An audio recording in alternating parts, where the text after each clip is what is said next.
good? What's good? Shalom, shalom. You know, uh, what's good? What's good? How everybody doing? Um, if you know, you know. Coming off a tough week, but the work must still be done. You know what I'm saying? Because they say the harvest is plenty, but the laborers are few. So the work still must be done, right? And I know y'all see the title, uh, World War III Watch, or Watch on World War III, right? Road to Armageddon, right? I remember at one of my jobs, had a supervisor. He was African, and some of those Africans be like super duper Christians. So I remember he was walking by, and I was singing "On the Highway to Hell." I'm on the highway to hell. He was looking like, oh God, oh no, oh no. Yeah. But yeah, so anyway, yeah, on the road to Armageddon. And we're gonna get into some current events. I got a couple articles too to get into out of the Daily Herald, right? And of course, we're gonna get into these biblical prophecies and see how all of this is playing out, right? So, of course, first and foremost, all praises to the Most High Yahweh, Bahashem Yahweh, Bahashem Yahweh Shai, Mashiach Yahweh Shai, right? That's all praises in the name of His Son Yahweh Shai, right? So, um, without further ado, because our live is going to go on another rant. Let's get right into it though. So yeah, this first article, right? It's I believe it's called Israel. Let me see. Hold on one sec. Get it right.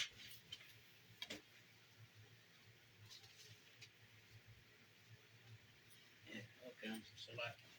So yeah, it's called Israel pounds Gaza Strip, right? Pause, right? So then, let's get into it, right?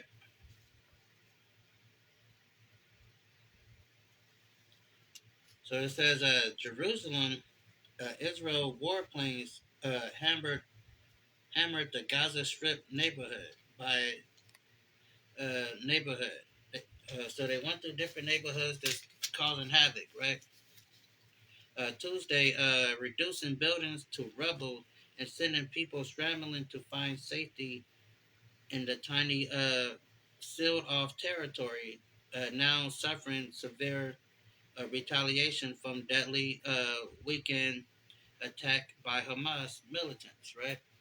So they over there bombing civilians in so many words, right? Hoping they hit something. Like we went over last time when we was covering this about how they gave the people a warning to leave, but where are they going to go when their whole area is barricaded and blocked off and sectioned off? So there's really nowhere for them to go. So it's nothing but casualties that's going to occur, right?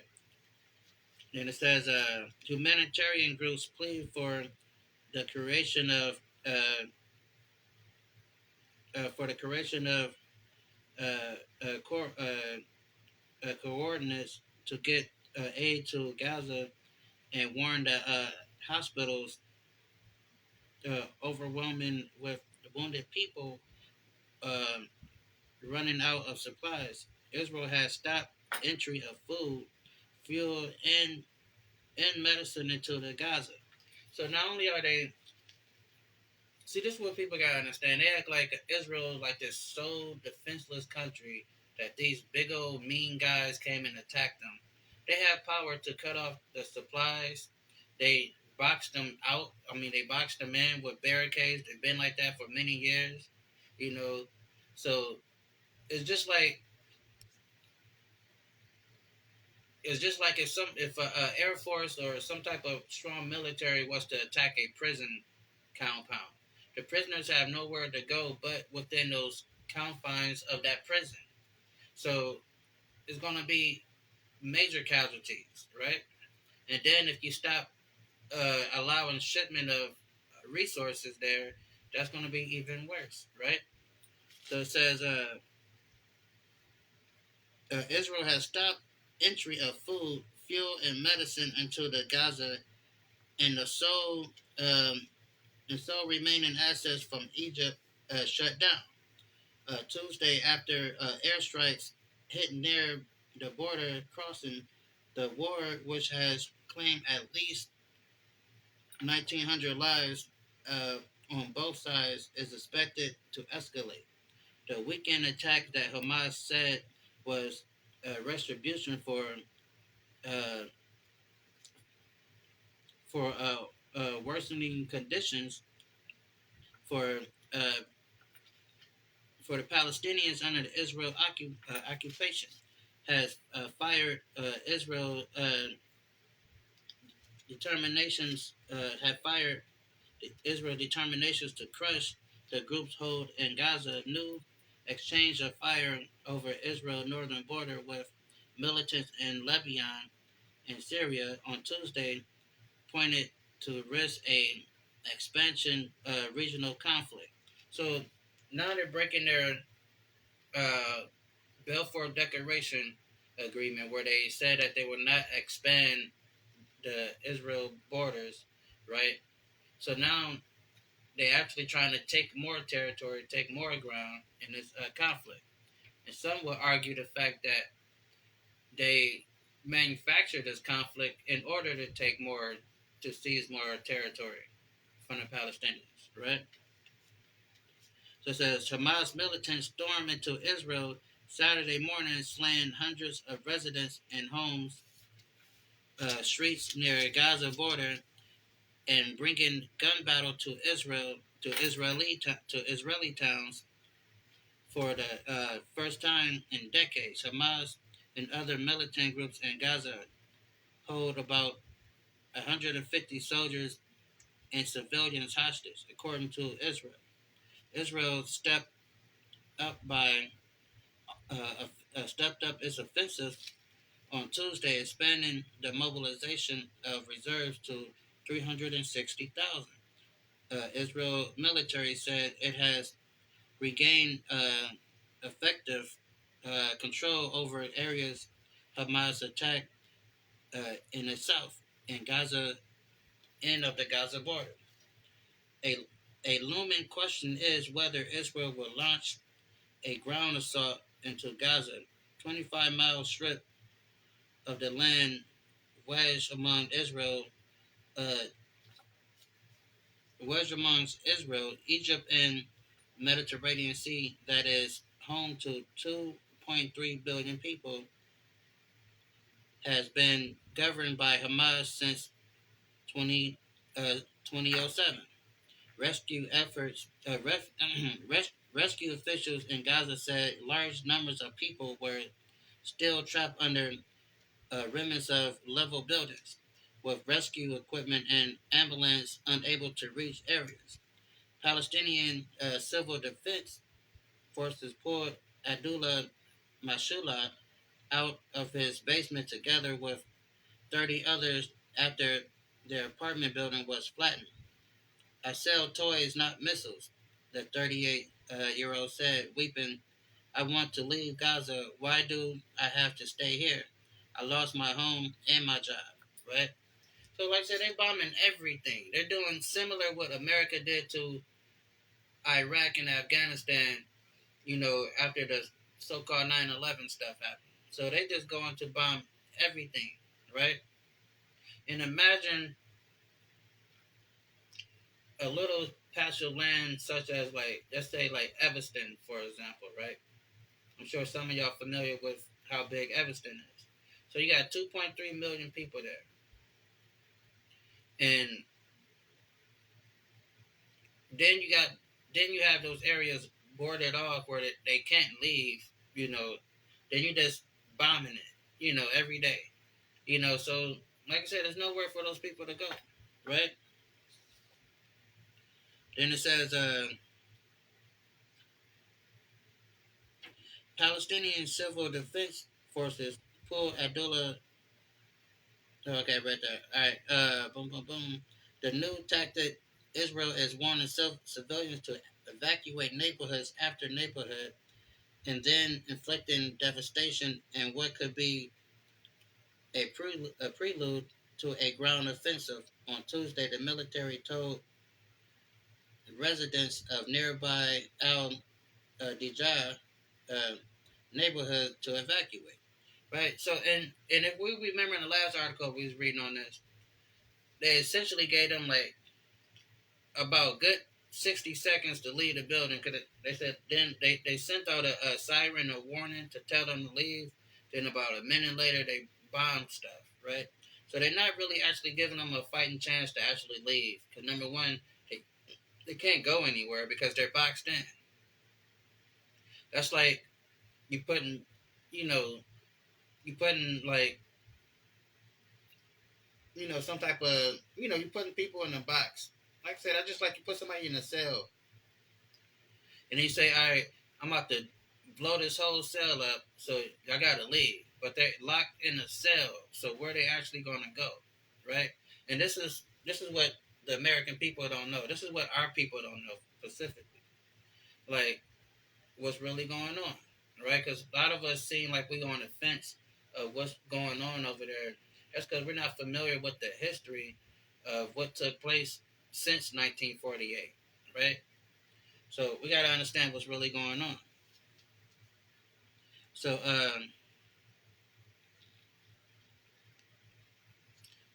says on Tuesday, the military told residents of a nearby uh, uh, Al uh, Al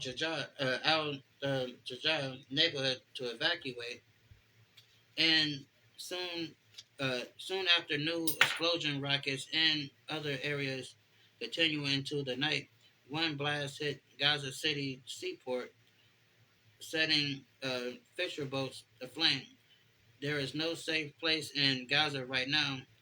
You see decent people being killed every day. Hassan Jabbar, and Gaza journalist, said after three Palestinian journalists were killed in the Rima bombardment, and I'm genuinely afraid of my life. Right? So they even killing. It's not even safe for journalists out there because usually, a journalist can be cool.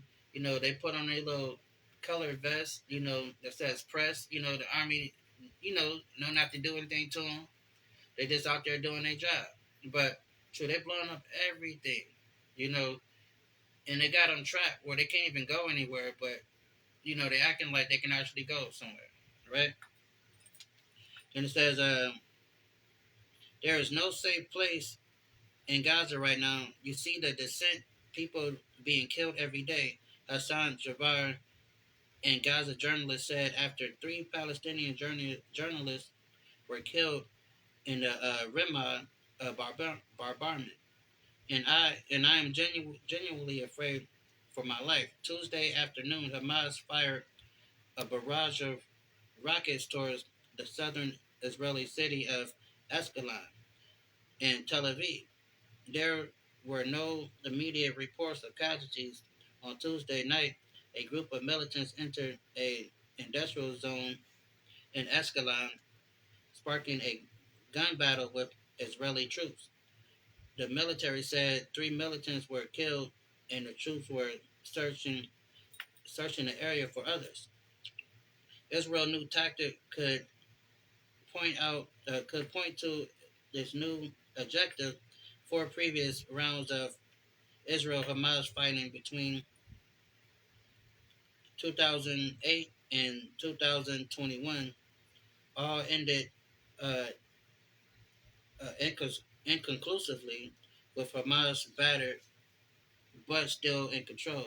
This time, Israel government is under intense pressure from public to topple Hamas, a, a goal considered unachievable in the past because it would require a reoccupation of Gaza Strip, at least temporary.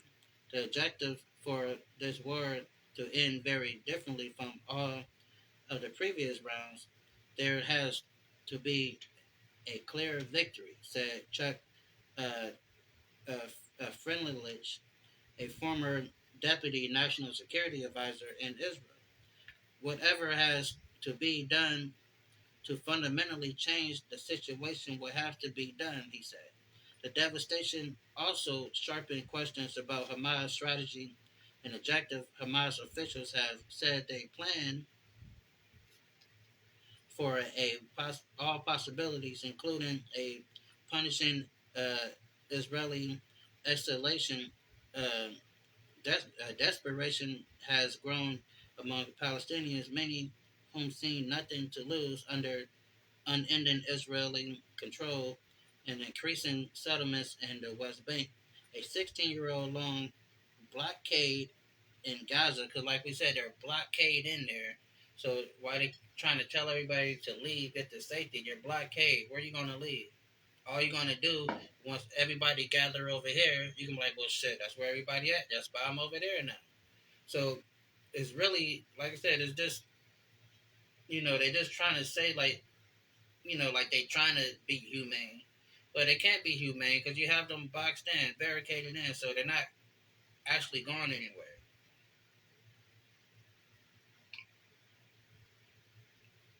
Then you have the whole world, looking at them like they just some terrible people when they're just being oppressed and living under a apartheid system. You know what I'm saying? So it's just crazy. And it says, desperation have grown among Palestinians, many of whom seeing nothing to lose under unending Israeli control and increasing settlements in the West Bank. A 16-year-old blockade in Gaza and what they see as a world empathy, right?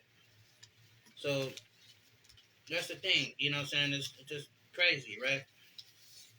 Let's get this other one. This is about Jim Crow Joe Biden, his take on what's going on, right? So we gotta understand this thing is going to escalate. You know what I'm saying? And this is the beginning stage of war. This is what World War III looked like. Everybody fighting everybody. You draw a line in the sand. This side on that side on that side, and everybody picks somebody to fight. Just like a rumble, like a big old street brawl where everybody just fighting everybody, right? That's what World War III looks like. So you got Israel going against Hamas, and then any other Arab country that want to roll with them. You got China gearing up to go against Taiwan. You got Russia over there in Ukraine, right? So you got all these different things jumping off, you know, and there's other wars that's going on that not even making to the forefront because all this other stuff is on TV. So it's so much stuff going on, right? That's what World War III looked like. All it takes for a few more countries to get into it, then it's on and popping. Because America is gonna get involved sooner or later. And once they get involved, we have full war, right? So let's get let's see what Jim Crow Joe Biden is talking about, right? So these two articles, like I said, this live reaction. I haven't had a chance to go over. I'm just we reading them together, right? So it says, Washington President Joe Biden on Tuesday confirmed that the U.S. citizens are among the hostage captured by Hamas as he condemned the militant group for the sheer evil of its shocking weekend assault on Israel. Ain't that something, right? But like I said, when we know the history, we know what's going on here. It says our hearts may be broken, but our resolve is clear," said Biden, who's compared the brutality of Hamas militants to that of the Islamic State terrorist group. He added, "Lest there be no doubt, the United States has Israel's back. We make sure the Jewish and the democratic state of Israel can defend itself today." I mean, they're way capable of defending themselves, sir. tomorrow as we always have. Today, no, let me read it right. Defendants of today, tomorrow, as we always have. The president coupled his uh, unflinching defense for Israel with only a a glance in reference to the suffering that innocent Palestinians are enduring from Israel barrage of retaliatory fire on Gaza Strip. Right. So, and that's the thing. Like, America never really condemns Israel for anything that they do towards the people. They've been killing them for years, and America haven't said nothing about it.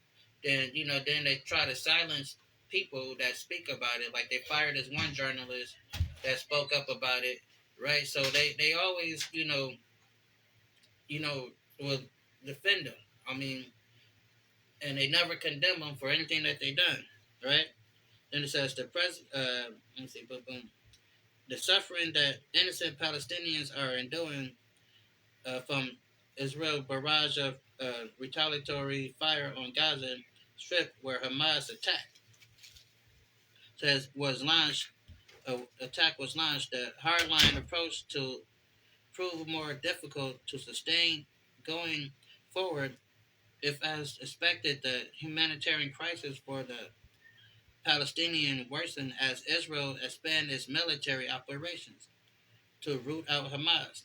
Biden took note of impact on Americans as well. He said the number of U.S. citizens confirmed to be killed in fighting has reached 14. All right, okay, let's think about this.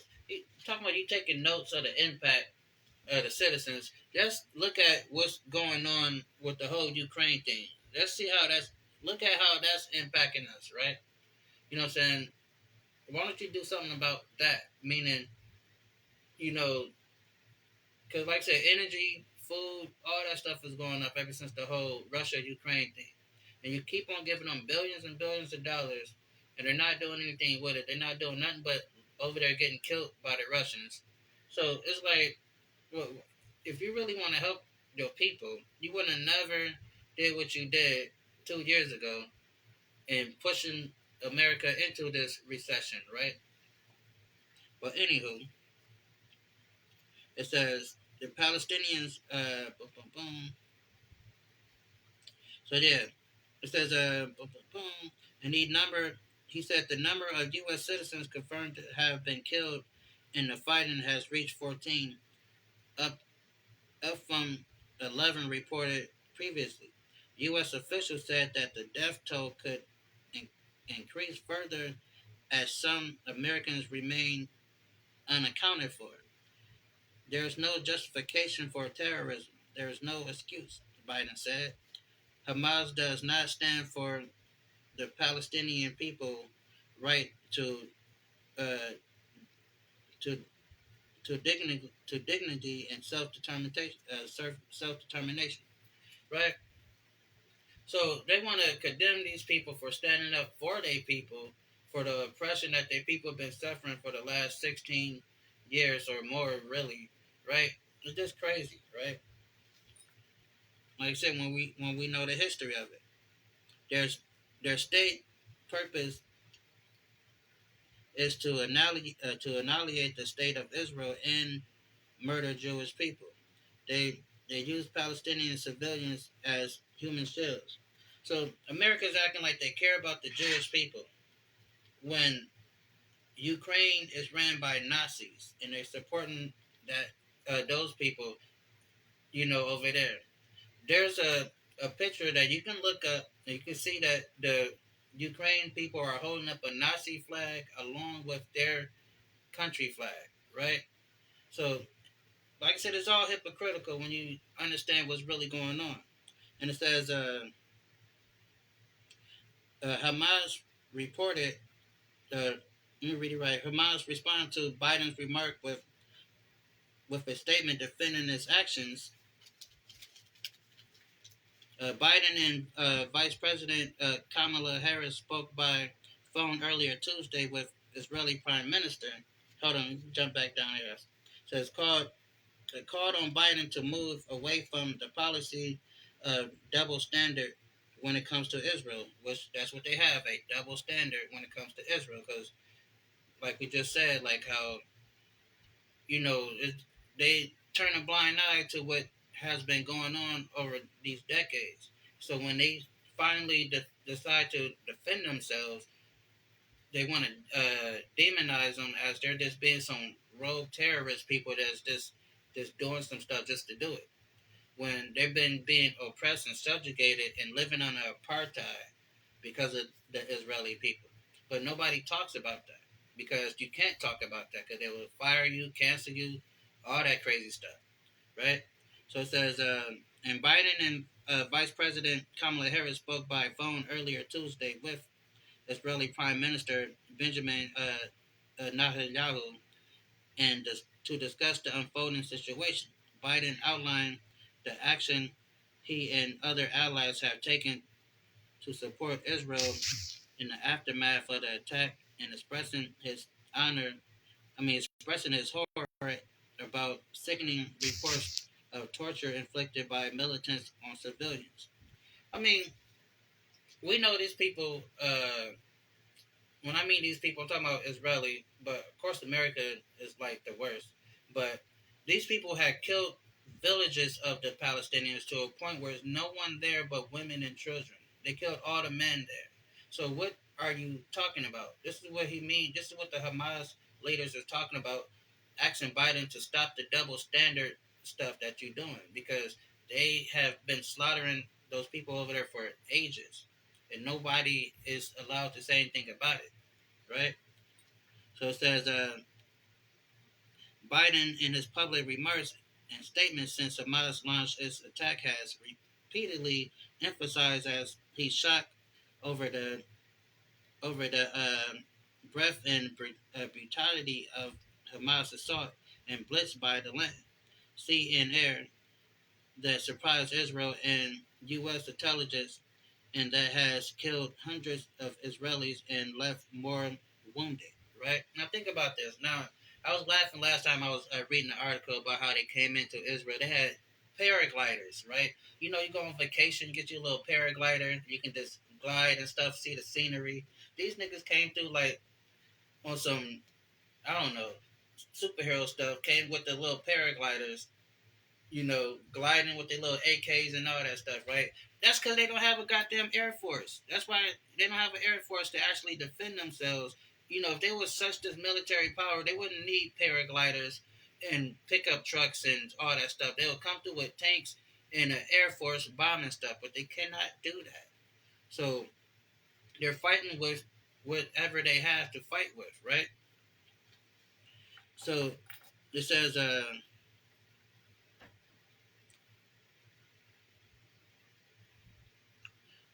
retaliatory strikes by Israel on the Gaza Strip have also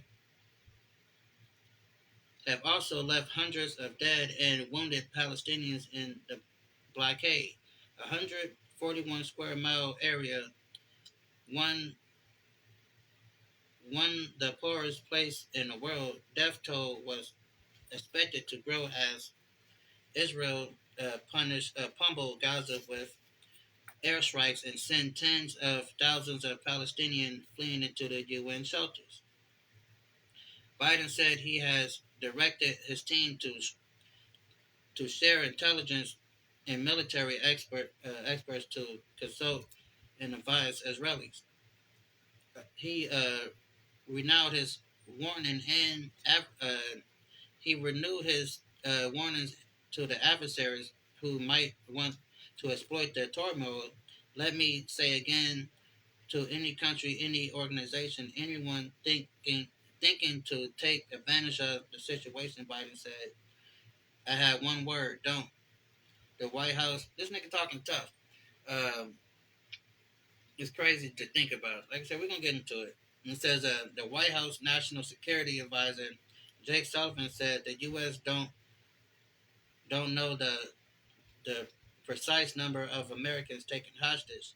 He said that the U.S. at the moment has no plans of putting U.S. troops on the ground As president, I have no higher priority than the safety of Americans being held hostage around the world, Biden said. Biden is also dispatching his top diplomat to Israel to show U.S. support after attacks of the State Department Tuesday.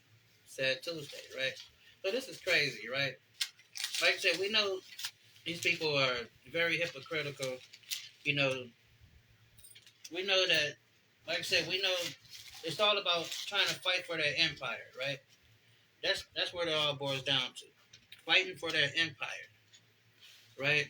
So let's get into this thing real quick. So, like I said, we saw, we got into it with, how they feel about the whole shebang, right? But let's get into this real quick. Because we know what's going on. Let's get Jeremiah 50 and 22. It says, a sound of battle is in the land. Great destruction, right? That is what's happening right now. A sound of battle is in the land. All these countries are gearing up for war if they're not already at war. They're picking sides. They're teaming up. They're drawing a line in the sand. They said, we on this side, you on this side. This is the East Coast versus West Coast beef, right? This is crazy. This is what a World War III looks like, where everybody is fighting everybody, right? It says, a sound of battle is in the land and great destruction. That is what's coming to this whole place. Great destruction, because it's only going to escalate, right? It ain't no calming down. And we know it's no calming down. And this is forces working behind this because everything continues to escalate. Ever since the whole Russia invasion thing, it's been escalating, right? Everything has been escalating since then. Let's get Ezekiel real quick. Let's get our dear brother Ezekiel. Let's get Ezekiel 1 and 6, right? Hold on really quick. Yeah. Let's get Ezekiel 1 and 6, right? I mean, not Ezekiel 1 and 6. Ezekiel 36, right? I'm going to start there. Then it says Ezekiel 36 and 1. Also, thy son, because we got to understand, like, because, a lot of people, uh, they actually think those people over in that land are the people that been there for thousands of years. That's not the case, right? That's not who they are. They are imposters, and they're not registered on the roster. That's who they are, right? So, and we're going to get that right. We're going to get it right here. This is Ezekiel 36. We'll start at 1. Also, thy son of man prophesies against the mountain of Israel and say, ye mountains of Israel, hear the words of the Lord. Thus said the Lord God, because the enemy hath said against you a lot, even the ancient places are ours to possess, right? So the enemies of Israel, which is the so-called Black, Hispanic, and Native American people, we are the Israel that is talking about here. It says the enemies had looked to take our land and to possess it, right? Then it says, therefore prophesy and say, thus said the Lord God, because they have made you desolate. They made us desolate. How did they make us desolate? Because when you understand what happened during 70 AD all the way up to 96 AD, then the completion in like 106 AD or something like that, Israel was desolate by the Romans, by the Jewish wars, right? And then we were expelled out of the land and scattered into Europe and in the west coast of Africa, right? And we can read about that not only in the Bible, but secular history like Babylon to Timbuktu and other sources out there, right? And it says, therefore prophesy and say, thus said the Lord, because they have made you desolate and swallowed you up on every side, that they might be possessed unto the residue of the heathen, and they have taken up. So that's what happened. This is talking about, us being expelled, right? And it says, the lips of the talker and the infamy of the people, right? So they speak greatly, they speak boastfully about them being over there in that land. You see them on TV, they having marches and crying on the damn TV, every channel, you know, because they really think they are the people that's supposed to be over there. It says, therefore, ye mountains of Israel, hear the words of Yahweh God. Thus said Yahweh power, the mountains and the hills and the rivers and the valleys, the desolate waste to the city that forsaken, which became a prey and a in derision to the residue of the heathen.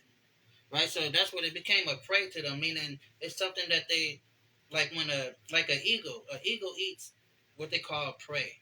So we became a prey to them. Our land became a prey to them. It's something that they desired to want to have, and they took it from us. Right, that's what it's getting into. They took it from us.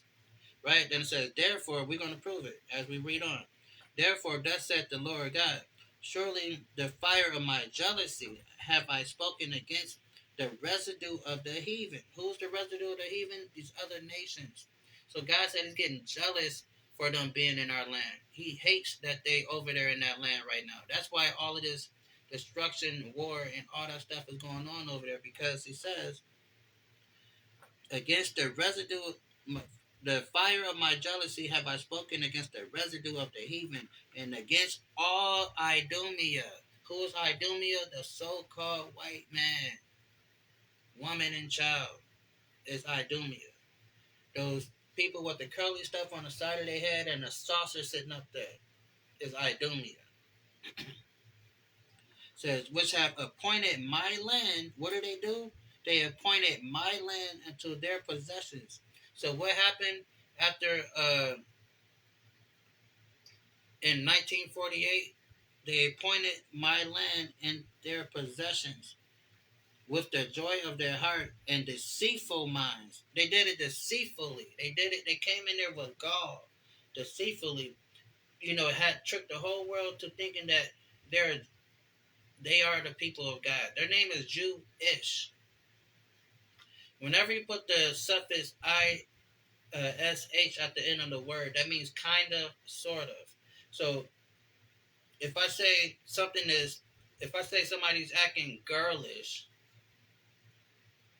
are they really if I say a guy is acting girlish, are they really a girl, or are they just, you know, showing girl qualities, right? They're acting girlish. If I say something is blackish, is it like the actual color black, or does it look something like it's black? So when they call themselves Jewish, they're saying they pertain to the Jews, but they're not actually Jews. It says it in the name, right? We learned this in English class. Wherever it has the ish at the end of the word, that means pertaining to, right?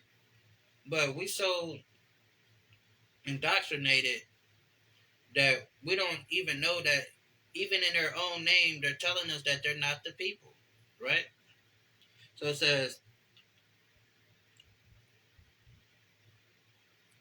the fire of my jealousy have I spoken against the residue of the heathen and against all Idumea, so-called white people, which have appointed my land into their possessions, and with the joy of their heart, right? It says, and with the joy of their heart and deceitful minds also cast for a prey. So, like I said, they plotted on the land, right? That's what it means to, this for a prey. They plot, like, because when you got something that's an easy victim, you plot on it, like a predator. A predator plots on their victim, right? Let's jump up to chapter 5 in Ezekiel. Let's go to 5 and 13, right? And it says, thus in my anger, it's Ezekiel 5 and 13, thus shall my anger be accomplished. I will cause my fury to rest upon them. I will comfort, and they shall know that I am Yahweh, have spoken in my zeal. I have accomplished in my fury. Right? So that's what he's doing. He's doing everything that he said he was going to do. He's accomplished. He's gone through his whole plan, and he's accomplishing everything that he said he's going to do. Right? Let's get Jeremiah real quick. Jeremiah 20, 49 and 20.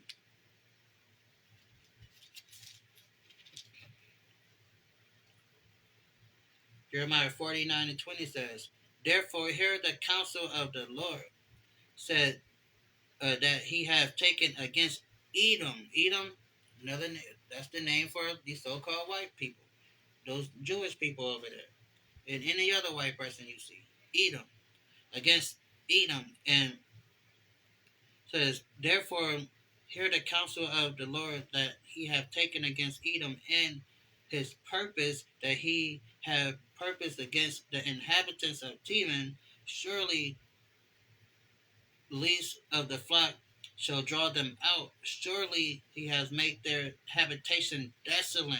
So that's what he's going to do. Wherever these people dwell at, he's going to destroy it. And he said the least of them is going to draw them out. That's what. That's how we get into this World War III, because they're going to come to the aid of their brothers. You know, we just read the article when that Biden is talking about how he got an undying support for Israel, right?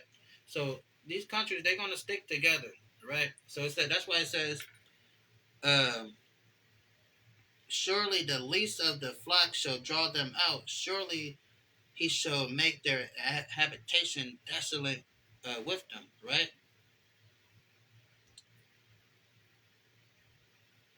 And it says that I can read 21. It says, and the earth is moved at the noise of their fall, at the cry of the noise of thereof was heard in the Red Sea. Right? So when he destroyed these people, the people, the earth is going to be at all. Like, wow, wow, that happened to him. He really did what he said he's going to do. That's why it's our job as, you know, to that have this understanding to teach the people, to put this out there. So when we see these things happening, we know that we read it first in the Bible. That's why we're not taken off guard or shocked about anything what's going on in the world, because we know what the Bible says, because it tells us what is he give us the game plan from the jump. Like it tells you right here. This is go right here really quick. This is Amos.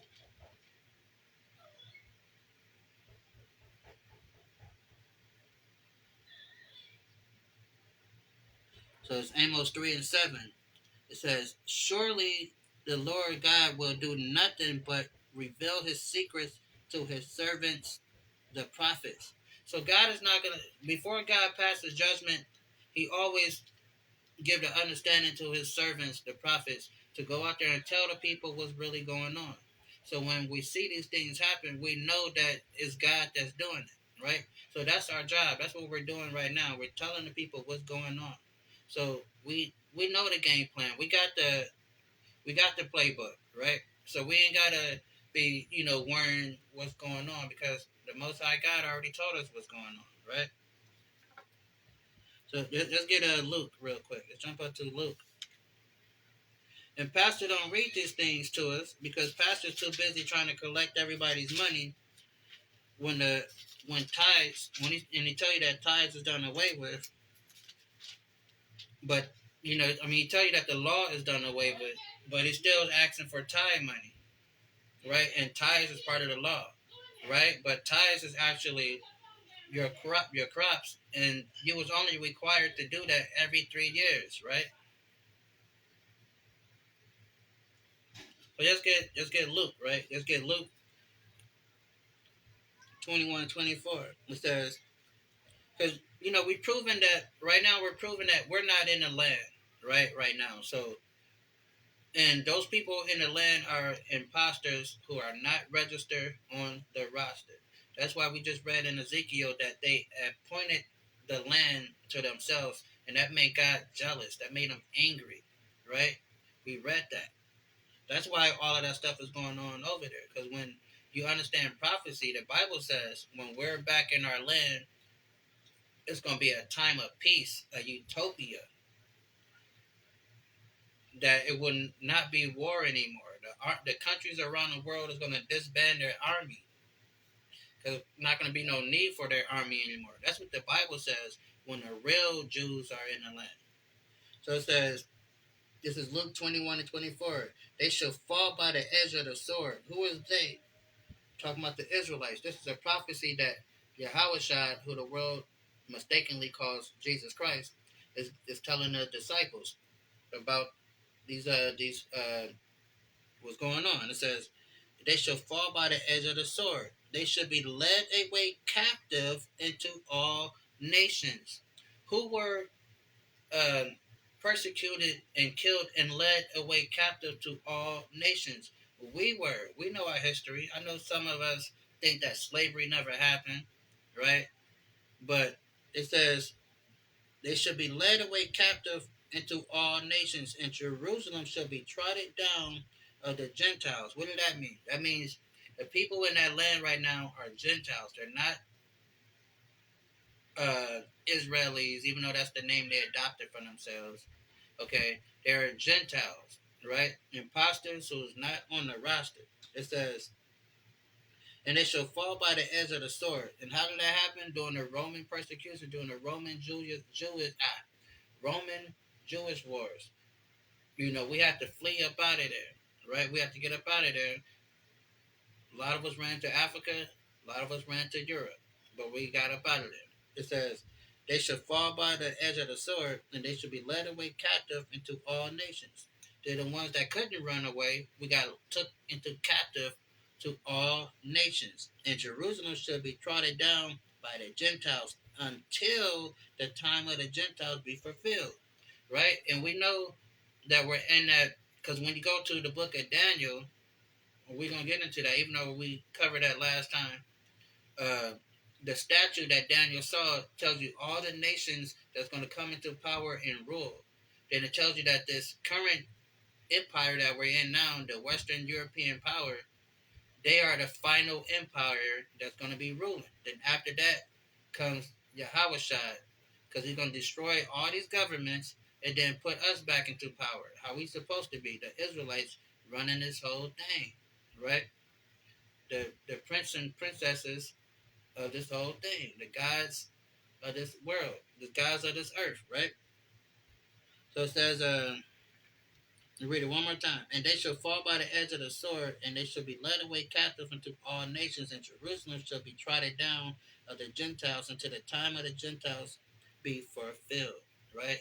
And that's what we're living in. We're living in the fulfillment, the time of the Gentiles. That's why everybody's over there. You got the Muslim people, you got the Orthodox Christians over there. You got the so-called Jewish people over there. Everybody's over there because it says Jerusalem shall be trodden down by the Gentiles. Right? Let's get Isaiah 7 real quick.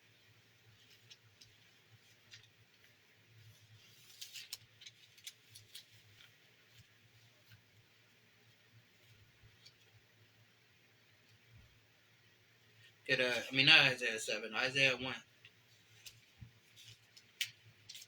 Get Isaiah 1 and 7. It says, your country is desolate. Because that's what it is. Like, even though the part that they're calling is Jerusalem and all that stuff, that's not the actual, because they move things. Because the Bible says that our land would be desolate, right? Then it says, your country is desolate, your cities are burnt with fire, your land strangers devour it. So we just read that what Jesus said, that the Gentiles will be over there. Then we see here Isaiah is telling us that strangers devour your land, strangers devour it in your presence, and it is desolate as a overthrown by strangers. It have been overthrown by strangers, right? So that's who's over there, strangers, right? So when people be, trying to pray for them people, say, oh, we got to pray for Israel. Oh, it's so horrible.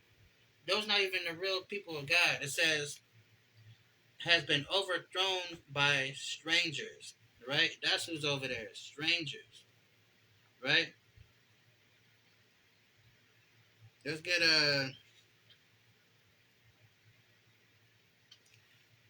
hold on. Let me see this real quick before we go there.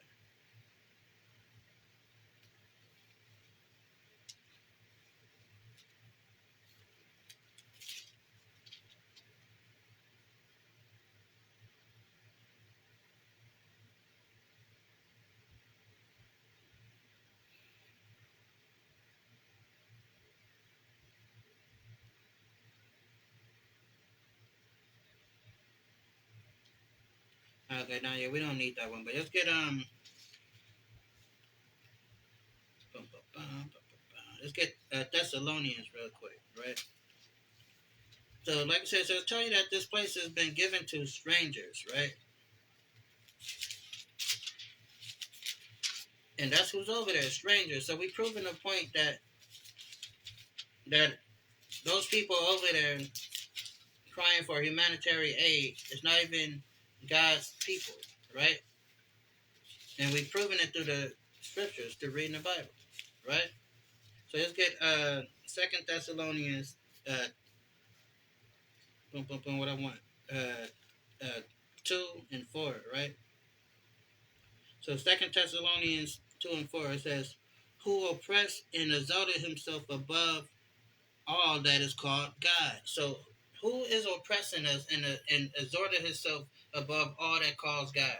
You got these people, they portray themselves as God in movies, they make the prophets white, what I'm saying? They make Jesus white, they make everybody white. It says, who who opposes and exalt itself above all that is called God, or that is worshipped, so that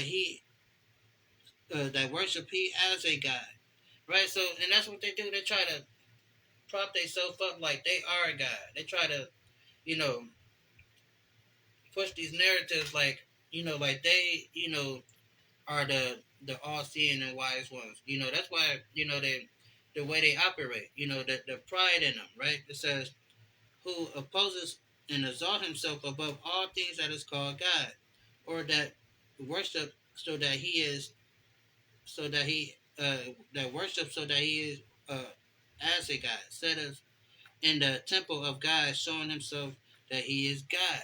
So how do they do that, right? When you get into uh, the Greeks, right? Because that's when all this stuff started. When the Greeks came into power, when we got destroyed during the Greeks, they destroyed our temple and they put a statue of Zeus into the temple, right?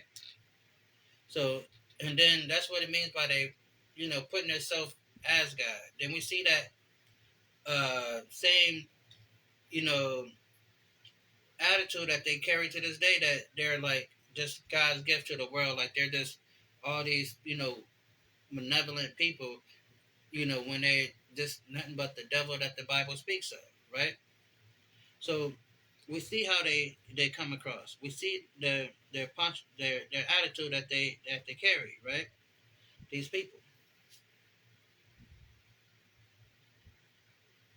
So it says, "Who opposes himself above all that is called God, or that is worshipped, so that he as a God." So, like I said, he want to be worshipped like he is a God. Sitteth in the temple of God, showing himself that he is God. And that's when they put up that statue of Zeus, right, in our temple. Um, let's get let's go to Deuteronomy, right? We got to understand we're still proving that we're not over there. Those people that's over there is not the people. You know, the real Israelites are still scattered, right? Let's get Deuteronomy 28 real quick.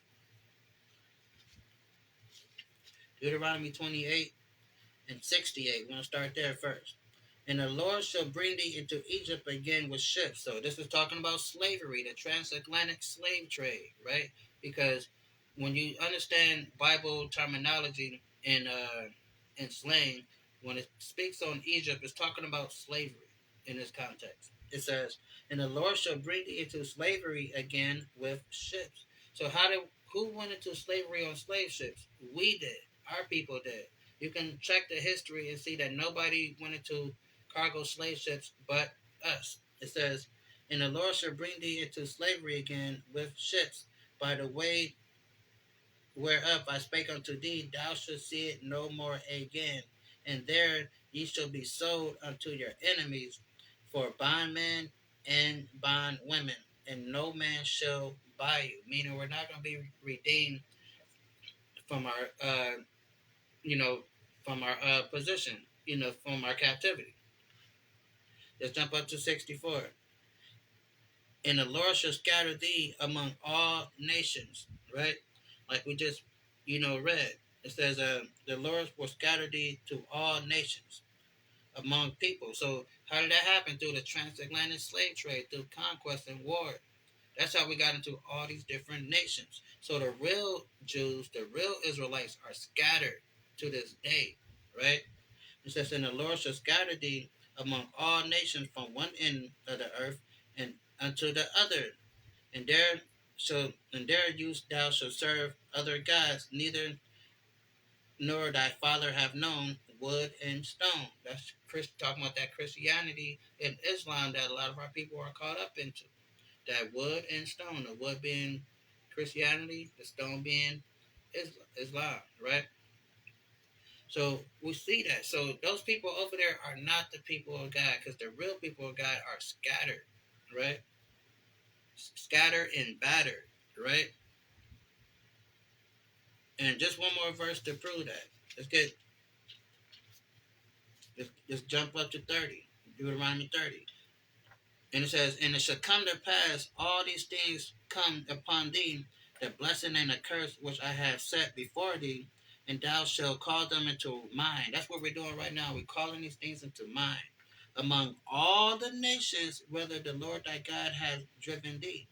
Right? So we're not gonna, how if we follow their logic, they're just stuck in Europe somewhere. That's all they were in Europe. Then the Balfour Declaration came in 1948. Then they started making their way back down there, you know.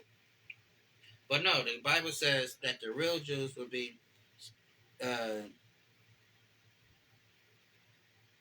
it says, was scattered among all nations, whether the Lord thy God have driven thee, and shall return unto the Lord thy God, and shall obey his voice according to what I command thee this day, and thy children with all thy heart, with all thy soul. Then the Lord God will return thy captivity. Because we're in captivity to these other nations. You know, we're second class citizens to these other nations, right? They're using us as their workforce in these other nations. It says, and have compassion upon thee, and I will return and gather thee from all nations, rather the Lord thy God hath scattered thee. So we're scattered, right? So we're not just stuck up in Europe somewhere, like how if we follow their narrative, right? Some people are imposters and not register on the roster. If any of thy, meaning if any of you be driven out unto the outmost parts of heaven, from hence will the Lord thy God gather thee. From hence will I fetch thee. So God said, no matter where He scatter us at, He's going to bring us back to the land, right? Then just jump down here. And the Lord thy God will put all these curses upon thy enemy and on them that hate thee, that persecute thee. Right? Who's being persecuted? We are. These people have a military might, military strength over there. They have a whole world backing them. They're not being persecuted. They control everything. You can't even speak a bad word about them. Right? So they're not being persecuted. Right? So just get a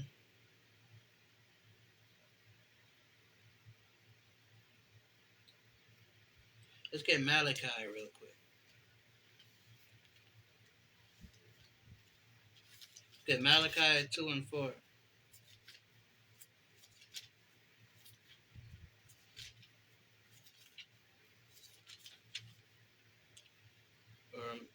Micah, matter of fact. My bad. Micah 2 and 4.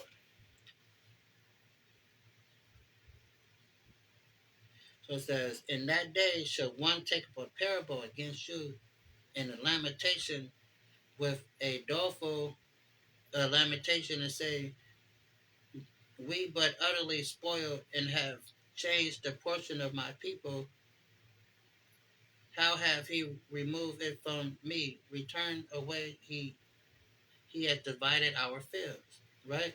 That's what they did. They divided our fields. Right? They took our land and they divided it. Right? And,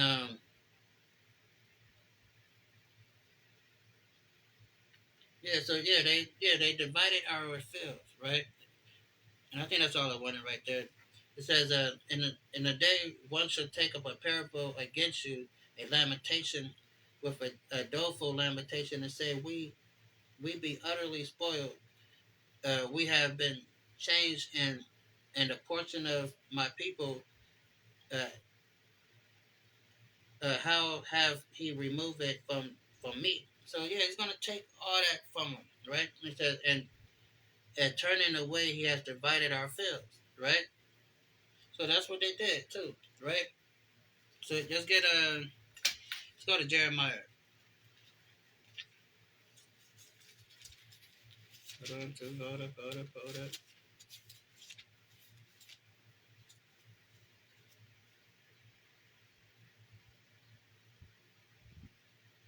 Let's get Jeremiah real quick.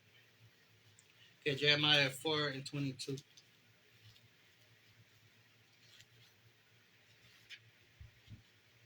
And like I said, so we're showing that we're not even over there, right? This is so that's why we shouldn't care what's going on. We should care what's going on because it's all prophecy. But what I mean by we shouldn't care, meaning that God is passing judgment over there because He said He's going to do what He said He was going to do, and He's doing that. He's destroying those people from being in our land and making it and clearing a way for us to get back over there when this World War III whole thing kicks off, right? So it says, just Jeremiah 4:22. It says, "For my people is foolish; they have not known me. They are Scottish children. They are not understanding. They are wise to do evil, but to do good they have no knowledge." So that's the thing. Our people, man, we worried about the wrong stuff. We worry about we've been caught up on Jada and Will Smith relationship. Sexy Red making sex tapes. You know what I'm saying? Suki Hana, all this craziness. We worrying about all this. It's real shit going on right now. People are dying. Things are getting blown up. And we worrying about the crazy stuff. That's because it says, "For my people is foolish, and they have not known me. They are Scottish children. They have not done. They have no understanding. They are wise to do evil." And that's what we are. We wise. We're very intelligent when it comes to doing something wrong. We know how to hustle to when it comes to doing something wrong. But it says they are wise to do evil, but to do good, they have no knowledge. And that's the thing. We have to understand what's really going on because, we have no understanding of, what's happening. Because, like I said, we're caught up in a whole bunch of other stuff, right? Let's get this real quick. Hosea. Let's get Hosea.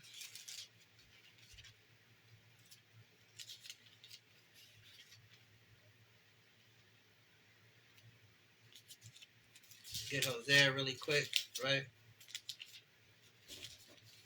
Let's get Hosea 4 and 6. It says, "My people are destroyed for lack of knowledge because thou have rejected knowledge." So that's what happened to our people. We're being destroyed for the lack of knowledge because the stuff that we care about is not fruitful. We worrying about so much gossip and all the hoopla that's going on in the world. Who's sleeping with who shot who, all this crazy stuff that's have no bearings on what's really going on, right?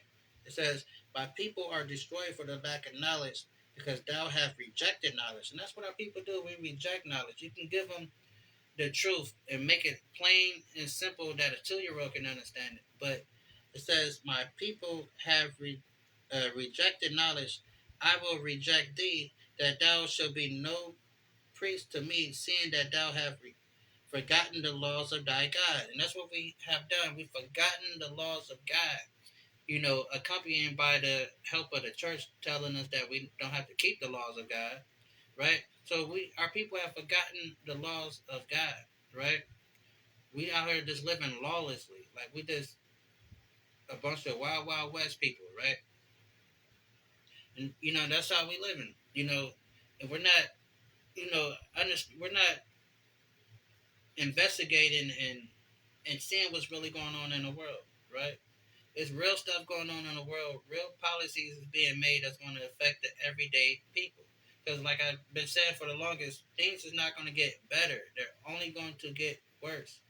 And I'm not the type of person that want to toot my own horn, but when the whole COVID stuff happened, I told people,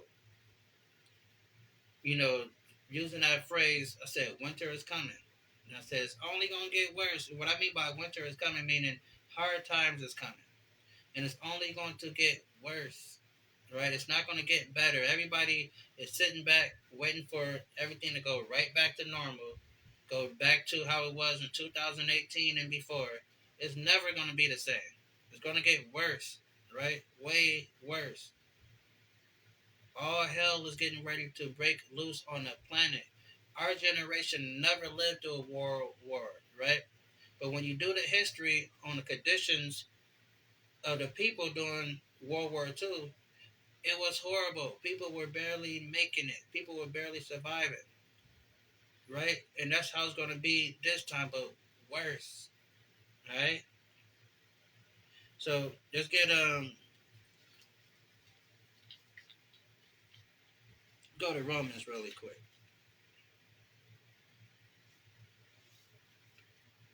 Okay, Romans 15:4. So Romans 15:4 says, "For whatsoever is written aforetime were written for our learning." So that's why we have to understand this book, understand this Bible. There's prophecies in it that's explaining to us what we see today. Because it says, "For whatsoever was written aforetime were written for our learning." So this is why we're not confused when we turn on the news and we see all this crazy stuff happening. This is why it's not a big deal, or it's not so, crazy to us, because we know what's supposed to happen, because God gave us the game plan, right? He gave us the strategy and what's happening and what we need to do to be protected from it, which is keeping the law, statutes, and commandments, and keeping the faith in Yahweh Shai. It says, "For whatsoever were written before time were written for our learning, that we through patience and comfort of the scriptures might have hope." Right? So that's what it is. We're keeping confidence in the scriptures by understanding this knowledge, because the Bible tells you that when the world is going through these tough times, our knowledge, wisdom, and understanding is going to keep us stable in those days. And if you ain't got no knowledge and wisdom and understanding what's happening, you're going to be running around here with a chicken with its head cut off. Everything is going to be so crazy to you, because you're not gonna understand what you're seeing. There's going to be some lot of like that Tupac song with Scarface. There's going to be a lot of things that you're going to see that's going to make it hard for you to smile, right? That's how crazy it's about to get ready to get. See, we over here overseas living in our comfort zone. We don't know that Russia has something called ICBM missiles, intercontinental ballistic missiles that can travel the length of the world and hit anywhere they want to hit. And he will push the button. It's not the matter of if, it's the matter of when, right? That Russia is going to push that button. Whatever the Most High God put the spirit on them to Russia be like, you know what, fuck it. Boom, push the button. That's when it's going to happen, right? So we got to understand that, you know, and they got bombs that's bigger than the bombs that they dropped on Hiroshima and Nagasaki, right? This stuff can take out whole states, sometimes maybe 2 to 3 states at the same time, depending on what part of the country it hits, right? So we got to keep that in mind and understand what's really going on. They got bombs that can take out the whole West Coast. The whole East Coast will be gone with one bomb. And they got 500 and something of those, right? So we need to quit playing and understand what's really going on, right? So let's get Jeremiah. Let's go back to Jeremiah. Get Jeremiah 3:18. And it says, "In those days the house of Judah shall walk out. In those days the house of Judah walk with the house of Israel." Let's talk about the northern kingdom and the southern kingdom. Judah being the southern kingdom, the northern kingdom being Israel. And together we are the Israelites. It says, in those days the house of Judah shall walk with the house of Israel, and they shall come together out of the land of the north. What is the land of the north? America. That's where we majority of us have been taken to. America, sure. We're all over the world. We have a lot of our people still back in Africa. We have a lot of our people in Europe, a lot of our people in Asia, a lot of our people in Indonesia, all these different countries that you can think of in the Pacific Islands. But majority of us have been taken here to America, South America, North America, however you want to split it up. We're over here. In those days, the house of Judah shall walk with the house of Israel, and they shall come together out of the land of the north, which is America, to the land that I have given thee for an inheritance. So he's going to bring us back into our land, right?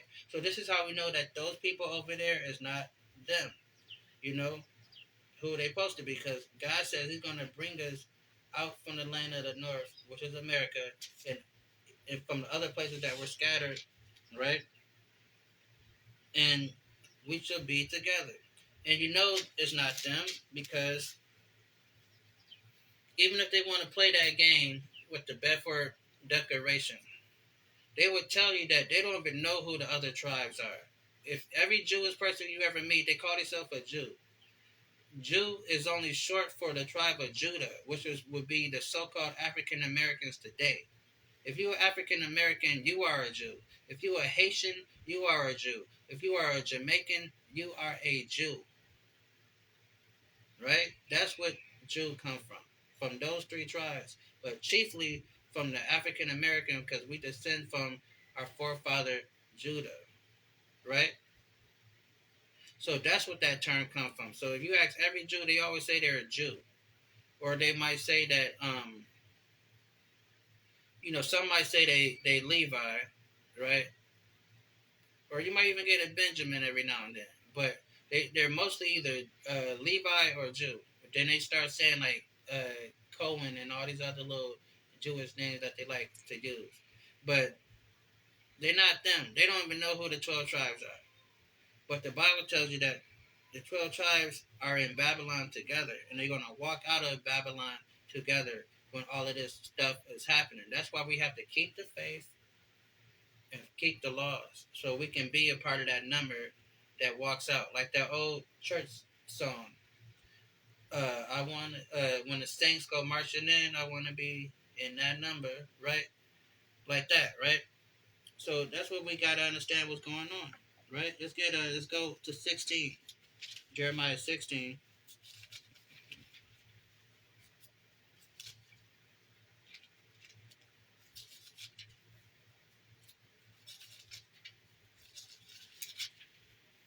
Good. Jeremiah 16, 14, and 15, right? So it says, and therefore, behold, the days come, said Yahweh, that it shall no more be said, the Lord that liveth, that brought the children of Israel out of the land of Egypt. So, that's the famous story. Moses parting the Red Sea, taking the Israelites out of Egypt. It says, in that day, meaning this is a future prophecy, haven't happened yet.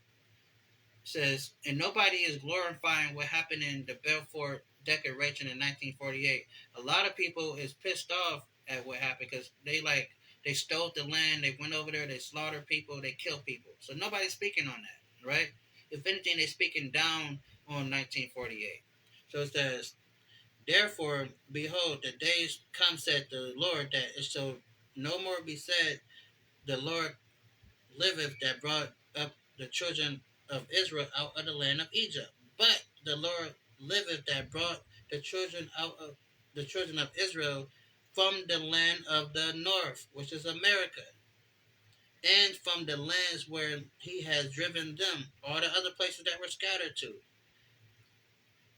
And I will bring them again into their land, and I will give them that I gave to their fathers. Right? So that's what's going to happen in that day. He's going to bring us back into that land that he gave to our fathers. Those are not the people over there, right? Because like we read in Isaiah 2, just get that really, really quick. You know, just real quick, right here. So I'm gonna read it and start at verse 2, Isaiah 2. And it shall come to pass in the last days, which we're living in now, that the mountain of the Lord, which is the house of, talking about the nation of Israel, shall be established on the top of the mountains and shall be exalted above all the hills, and all the nations shall flow into it. That's not happening to those people. They're getting bombed right now. They got Arab nations that's ready to destroy them right now, right? Then it says, and many people shall go and say, come, let us go up to the mountain of the Lord, to the house of God, the God of Jacob, and he will teach us his ways. Nobody is going over there to learn a goddamn thing from them people, right? Everybody, because number one, more than half of them are atheists. They don't talk about that part. They don't talk about how they're supposed to be the people of God, but more than half of them are atheists. They don't even believe in Jesus, right? So I don't know why they got a Jesus piece. They don't believe in Jesus. It says, so many people uh, shall go and say, come, let us go up to the mountain of the Lord, to the house of God, to the house of God of Jacob, and he will teach us his ways, and we will walk in his paths. The countries are not doing that. This is, and they've been there since 1948. Where is the semblance of this happening? It's not happening. Ever since they've been over there, countries have been planning on bombing their ass since they've been over there. And he shall judge among the nations and shall rebuke many people, and they shall beat their plow swords into they shall beat their swords into plowshares. Meaning they're not going to practice no more war. They're not going to have factories building war machines. They're not going to be having government contracts where they're trying to build the next best weapon. It says, beat their swords into plowshares, their spears into prong hooks, and nations shall not lift up a sword against nation. Meaning we're not going to be fighting anybody no more. Right? This is why I say when the real Israelites are back in the land, it's going to be peace on earth.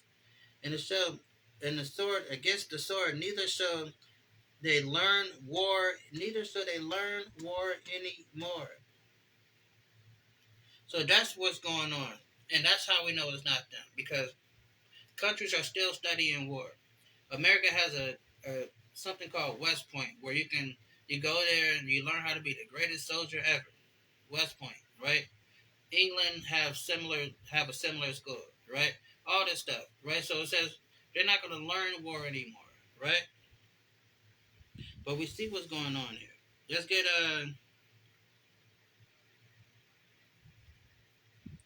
now let's get into Joel, right? So we almost done here, right? So we got to understand what's really going on. Those people is not who they say they are. They're not who we think they are, and we are who we say we are, right?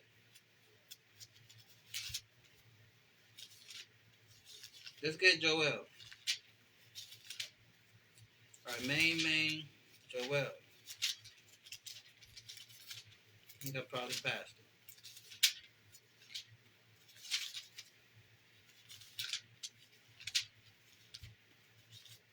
Yeah. Let's get our main Joel, right?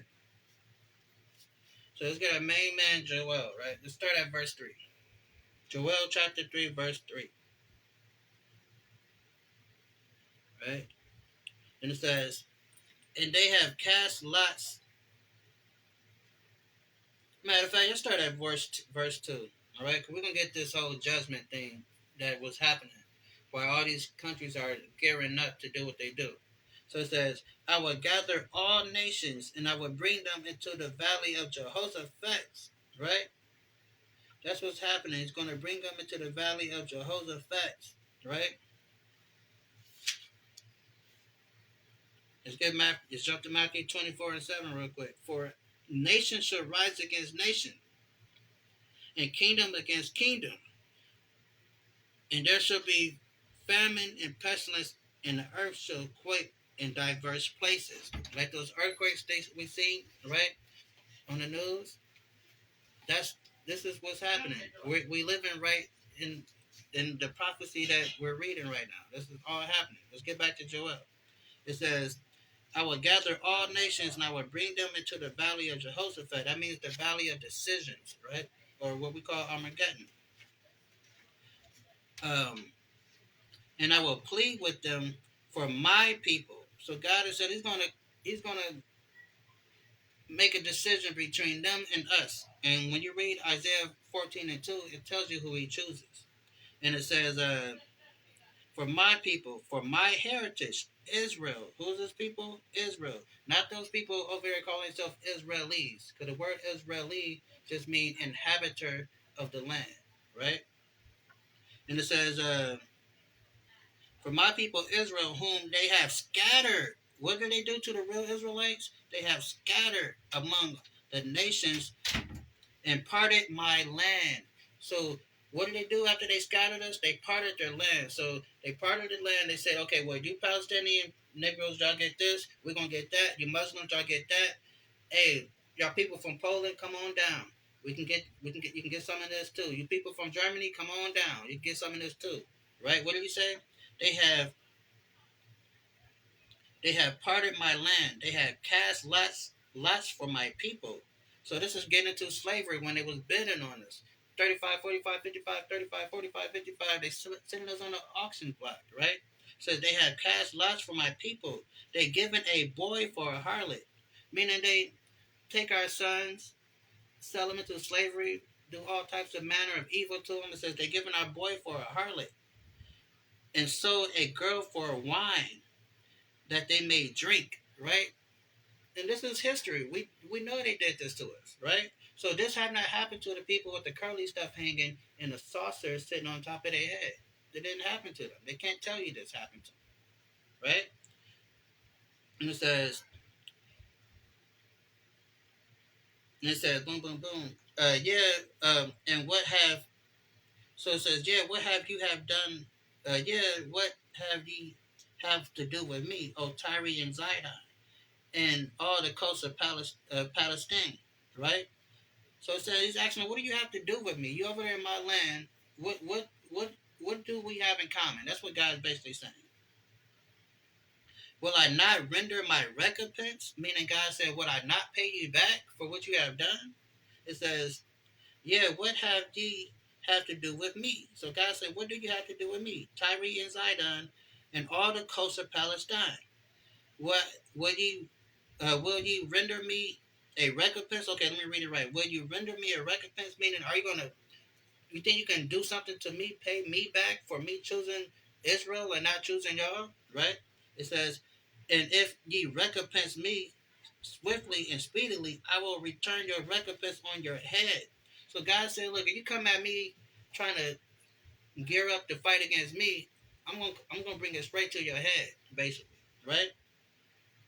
Because they have taken my silver and my gold and carried them into their temples. That's what the Vatican got. The Vatican got a big old thing where they stole everything. And just all our stuff is sitting down there, right? It says, because they have taken my silver and gold and carried it into their temple, my goodly pleasant things. The children also of Judah and the children of Jerusalem have ye sold to the Grecians. Who are Grecians? White people. So back then they were calling themselves Grecians. So it says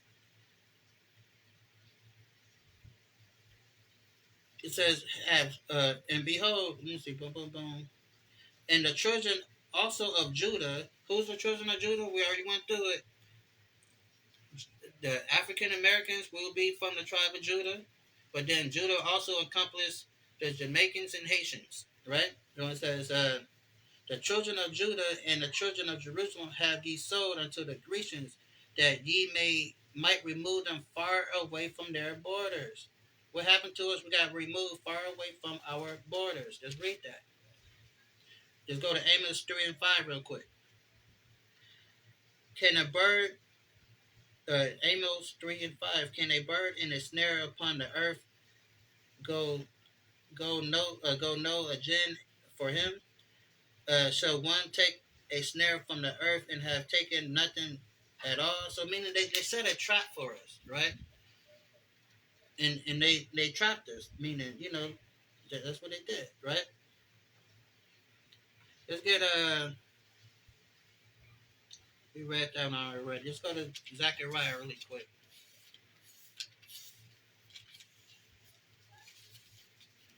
Go to Zechariah 9:6. And it says, a bastard, this is Zechariah 9:6, and a bastard should dwell in Asgard. Asgard is uh, a city in Israel, right? So that's who's there right now. Those are what God called bastards over there, right? Meaning imposters that is not on their roster right now. Come here. Come sit down. Come sit down. You want to sit down? All right, well, close the door then, okay? Thank you. So they are, like it says, and a bastard shall dwell in Asgard, and I will cut the pride of the Philistines. So God has said a bastard's over there, and he's going to cut the pride of the Philistines, right? So that's why we see all the hell and stuff going on over there, right? Let's get back over here. And it says, let's jump down to 9. Proclaim ye this among the Gentiles. Prepare war. What did God say? Prepare a war. Remember the first verse we started off with in Jeremiah 50:2? The sound of battle is in the land, right? It says, prepare, proclaim this among the Gentiles, prepare war, wake up the mighty men, let the men of war draw near, let them come up, beat your plowshares into swords. See, we read in Isaiah that in that day they're going to take their swords and turn it into plowshares. But God is saying, hey, get your factories going, print all the weapons, manufacture all the weapons you can. It says, beat your plowshares into swords, make your prune hooks into spears. Let the weak say, I am strong. That is what's happening. That's what Hamas did. Hamas said, I am strong. You know, we know if we attack Israel, we're going to have hell to pay. But we got our Islamic brothers that got our back. So we are strong. Assemble yourself and come all ye heathens, and gather yourselves together around about hither. Come, thy mighty ones, come down, O Lord. Let the heathen be weakened, and come up to the valley of Jehoshaphat, what is the valley of decision. For there I will sit and judge all the heathens round about. Put ye in the sickle, for the harvest is ripe. Come, let you come down and press full the fat. The fat overflows, for the wickedness is great. So it says, put ye in the sickle, for the harvest is ripe. Come, get you down, for the press is full. The fat is overthrown. Meaning he's gathering all these nations to one spot so he can kill them all. This is what God is doing. This is the God that's in the Bible, right? This is the God that the Christian church don't tell you about because they're too busy lying to you and stealing your money, right? This is the God of the Bible. Let's go to Isaiah 63 real quick. Let's get it in the GNT.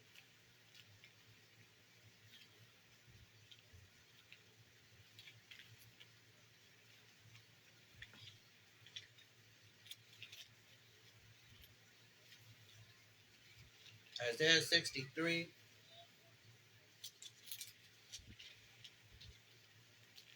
It says, this is Isaiah 63 in a GNT. Who is coming from the city of Basra in Edom? Who is this so splendidly dressed? Talking about Jesus, Yahushua, is coming decked out. Who is so splendidly dressed in red? That red, what's that red? The blood of these nations on him. That's my Jesus. I know some are slave-minded Christians will say, well, that's not Jesus. And we're reading it out of the Bible. It says, who splendidly dressed in red, marching along in power and in strength. It is the Lord, powerful to save, coming to announce his victory. Why is his clothes so red? So Isaiah is asking, why is Yahweh Shai clothes so red? Like someone who trampled grapes as like someone trampled grapes to make wine. And what we read over here says, "Put ye sickle, for the harvest is ripe. Get you down and press. Is the press is full? The wine press, right, is full. A fat, the fats overflow. For the wickedness is great, right? So it says, why is his clothes so red that someone who has trampled grapes to make wine. The Lord answered, I have trampled the nations like grapes. What did Jesus say he's going to do? What did Yahweh Shah said he's going to do? I have trampled the nations like grapes, and no one came to help me. Meaning all these nations seeing the stuff that the black, Hispanic, and American, Native American people was going through. No nation stood up and say, stop doing that to those people, right? That is wrong. We need to have a coalition and go to war with America and England and all these other countries that had, we need to do something about it. Nobody said nothing about it. It says, the Lord had trampled the nations like grapes, and no one came to help me. I trampled them in my anger, and their blood was stained on my clothing. So that's why Jesus is going to be looking dipped in blood when he come back, because he's going to be personally destroying these nations that had a hand in our downfall, right?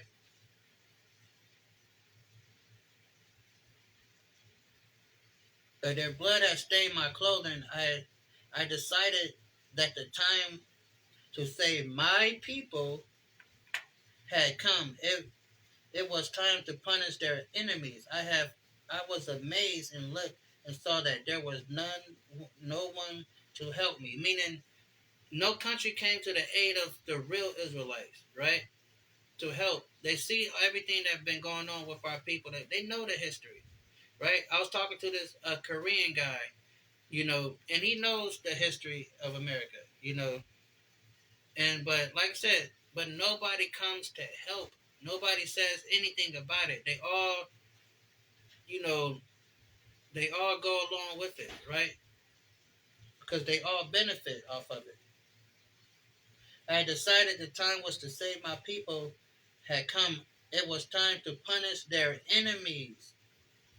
I was amazed to look and saw that there was no one to help me, but my anger made me strong, and I won the victory myself. So Jesus said, look, I don't need the other nations to defend my people, because I'm going to do it myself, right?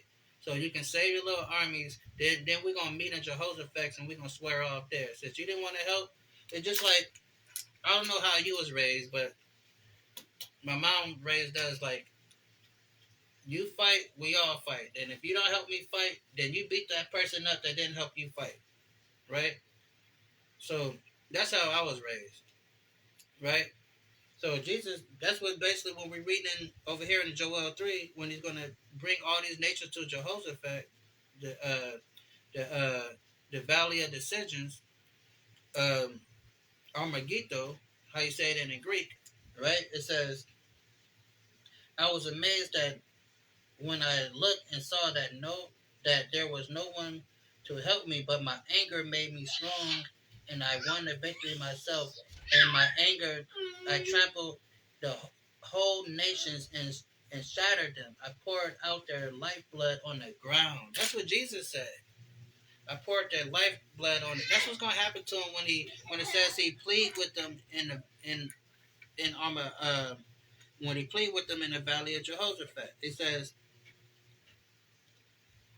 it says, and I will plead with them there for my people, for my heritage Israel, whom they have scattered among the nations and parted my land. Right? So that's what he says he's going to do. Right? So let's go back here. So let's get to 14, Joel 14. Then it says, the multitudes and multitudes in the valley of decisions, For the day of the Lord is near, the valley of decision. The sun and the moon shall be darkened, and the stars shall withdraw their shining. Right? So it's talking about the knowledge of the world. You know what I'm saying? When it's talking about the sun and the moon shall be darkened, it's talking about wisdom. It's not actually talking about the sun and the moon actually going dark. It's just talking about the knowledge. Because when that happened, when people see a black man by the name of Yahweh Shai, who the world mistakenly called Jesus, they're whatever they thought they know is gonna be out the window. They're like, dang, he's back and he's black. So then it says he's black and they're gonna say he's black and he's back. And then it says the sun and the moon shall be darkened and the stars shall withdraw their shining. So the stars is these these popular these like you can probably say like these military minded people, these government leaders, all this stuff, right? Then it says, "And the Lord shall war out of Zion, and utter His voice from Jerusalem, and the heavens and the earth shall shake." And how's the earth going to shake? With thermonuclear bombs. When they hit these different areas, it's going to cause the earth to shake, and the earth shall shake. But the Lord will be the hope of his people. Because that's all we got is hope. We ain't got no army. We ain't got no doomsday bunker to go hide in. We ain't got the magic ticket to go to some type of little underground facility that they have insulated. We ain't got none of that. So it says the Lord's people, we should hope in him, right? It says, and the Lord will be the hope of his people. Because that's what I'm hoping in. Because I don't know about y'all, because money is not going to be a thing. You're gonna call like I was telling this dude the other day. You're gonna call 911 and you're gonna hear a dial tone because 911 is ain't gonna be able to help you because they're gonna be trying to figure it out for themselves because they got a family just like everybody else got a family. So it says the Lord will be the hope of His people and the strength of the children of Israel. Not everybody who believe in Jesus, but the children of Israel. So shall ye know that I am the Lord your God, dwelling in Zion. Where is Zion? Israel, my holy mountain. Then shall Jerusalem be holy, and there shall no stranger pass through her any more. Right? So what's happening over there? Strangers is all through that land, right? So God said when He redeemed us and put us back over there, no stranger is ever going to come through that land and dominate not a nan thing over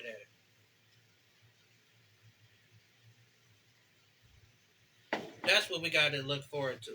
So we can't, it's messed up, people dying, all that crazy stuff.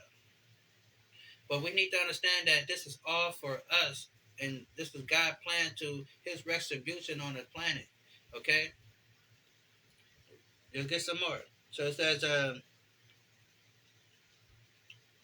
"So shall ye know that I am the Lord your God, dwelling in Zion, my holy mountain. Then shall Jerusalem be holy, and shall no stranger pass through her any more. And it shall come to pass in that day that mountains shall drop down new wine." Talking about He's gonna give us that new knowledge, that understanding, that wisdom. And the hills shall flow with milk, and the rivers of Judah shall flow with water. It's talking about that's that wisdom, knowledge, and understanding. Then that and also that, giving us what's the word I'm looking for? Make us prosperous, right? In the land. It says, it shall flow with waters, and the fountain shall come forth of the house of the Lord, and shall water the valleys of Shittim, right? So it's talking about that knowledge, that wisdom, understanding, and we're going to be prosperous through that. Egypt shall be desolate, and Edom shall be dissolved in the desolate in wilderness. So He's going to destroy these people, right? Let's get it. As Jesus said, just get it. Let's go to Obadiah real quick. Let's go to our dear brother Obadiah. Let's jump down to chapter 118. "And the house of Jacob should be a fire, in the house of Joseph a flame." That's southern kingdom, northern kingdom. and the house of Esau for stubble, meaning they're going to be our firewood. And they shall kindle in them and devour them. And there shall be not any remaining of the house of Esau, for the Lord has spoken it. Right? So that's what it's talking about, where it says, and Edom shall be desolate wilderness for the violence against the children of Judah. So why is God going to destroy all white people? For the violence of the children of Judah, because they have shedded the innocent blood of their land. What did they do to us in slavery? They shedded the innocent blood in their land. But Judah shall dwell forever in Jerusalem from generation to generation. So that's what we got looking forward to. That's what heaven is. Heaven is not when you die and then you go through some spiritual plane and you live there. No. Heaven is going to be on earth, right? And it's going to be for the Israelites, right? Sure, other nations going to be there because we need servants. And you read that in Isaiah 4 and 2. Just get that really quick. Because, like I said, when we say stuff, we prove it. We just don't say stuff and don't prove what we say. Because if I say that these other nations are going to have to serve, then we need to prove that. And we can prove it in many places. I'm just going right here because it's the closest to where I'm at right now. It says, and the people, this is Isaiah, we'll start at 1. For the Lord will have mercy on Jacob, which is the Israelites, and would and yet choose Israel. Because remember, it says he's going to plead with the nations in the valley of Jehoshaphat. And it says he's going to choose Israel and set them in their own land, and the strangers, which is not Israelites, shall be joined with them. And they shall cleave to the house of Jacob, meaning they're going to want to go with us. And the people should take them and bring them to their place, and the house of Israel shall possess them in the land of the Lord for servants and for handmaids, and they shall take them captive, who captives they were. So just like how we were captive, then we're going to take them captive. That's called justice. That's called role reversal. That's called trading places, starring Eddie Murphy, right? That's what that's called. Let's get back over here. And it says, and Egypt shall be desolate, and Edom shall be a desolate wilderness for the violence against the children of Judah, because they have shed the innocent blood in their land. But Judah shall dwell forever in Jerusalem from generation to generation, and I will cleanse their blood that I have. I will cleanse their blood that I have not cleansed, for the Lord dwells in Zion. Right? That's who God is dealing with.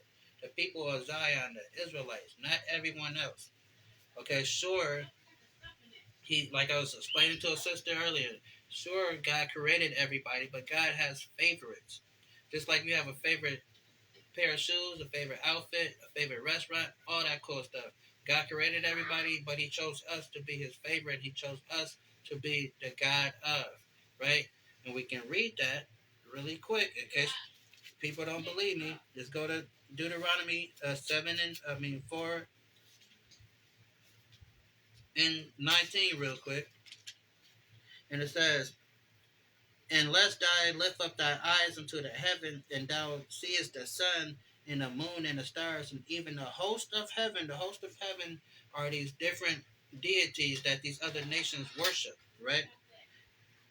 And should be driven to worship them and serve them, which the Lord thy God have divided unto the nations. So God gave them these other deities to worship. He gave them their Zeus, their Hercules, their Dogon, their Gilgamesh, and all these other things. He gave them those to worship. But for us, he wants us to worship him. Then it says, they are divided unto the other nations under the heaven, but the Lord hath taken you and brought you forth out of the iron furnace, even out of Egypt, to be unto him a people of inheritance, as ye are this day. So God chose us to be the ones that worship him, right? And he gave them other gods. He gave the other nations other gods to worship, right? Like we see right here, Deuteronomy 7 and 6. For Thou art a holy people unto the Lord thy God. The Lord thy God hath chosen thee to be a special people unto himself above all nations that are on the face of the earth.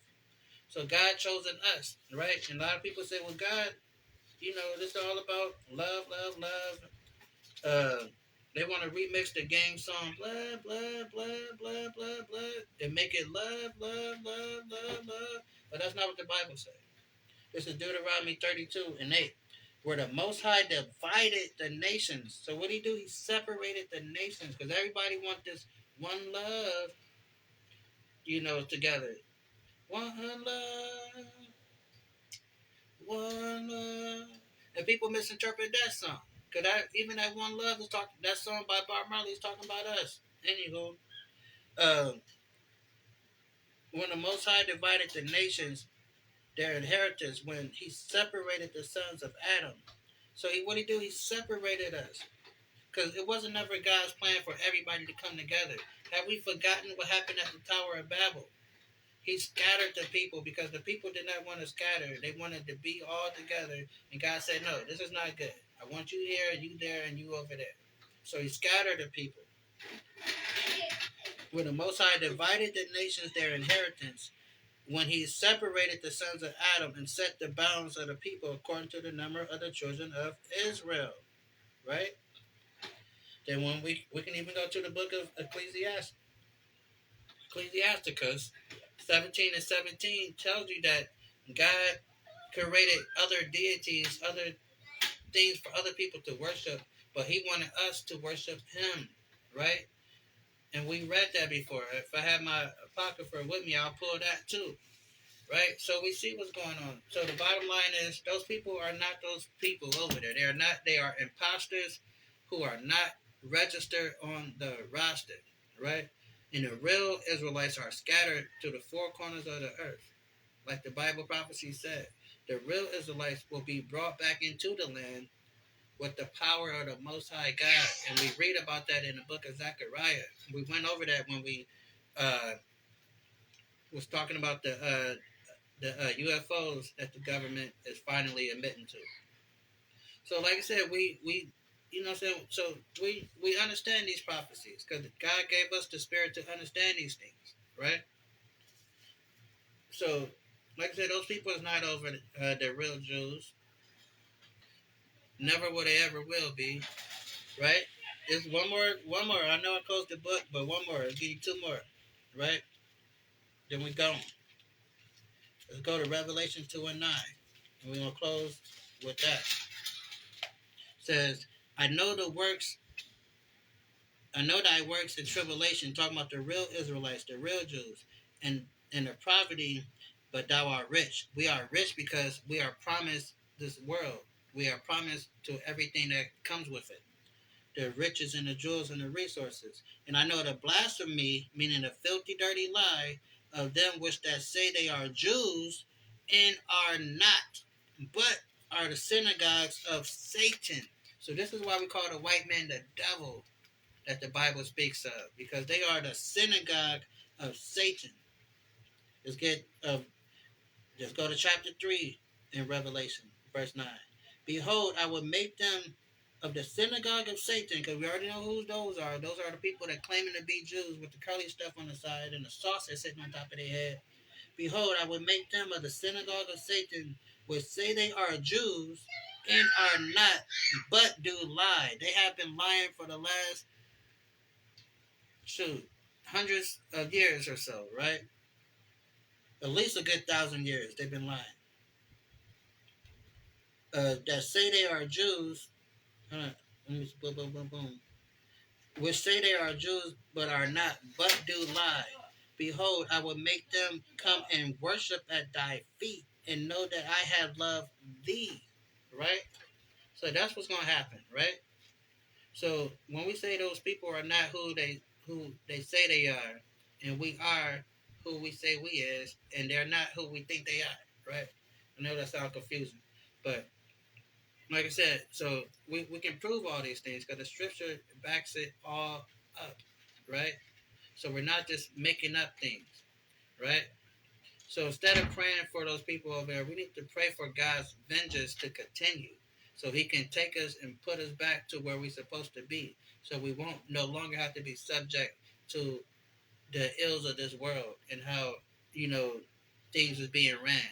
You know, working 40, 60, 80 hours a week, unable to see your families. You know, uh, all the sickness and health problems that our people suffer, because in that day, like like we read in our last live the other day, that we're gonna get incorrupt, immortal bodies, right? Bodies that's not gonna decay, bodies that are not gonna suffer sickness. You know, don't have to worry about dying an untimely death or any of those type of things, right? That's what's coming to the real children of God, right? So with that, I hope that was edifying because we went over through some little articles and stuff, you know. So I hope that was edifying. So with that, I'm gonna say shalom and peace until next time and all that cool stuff. We out.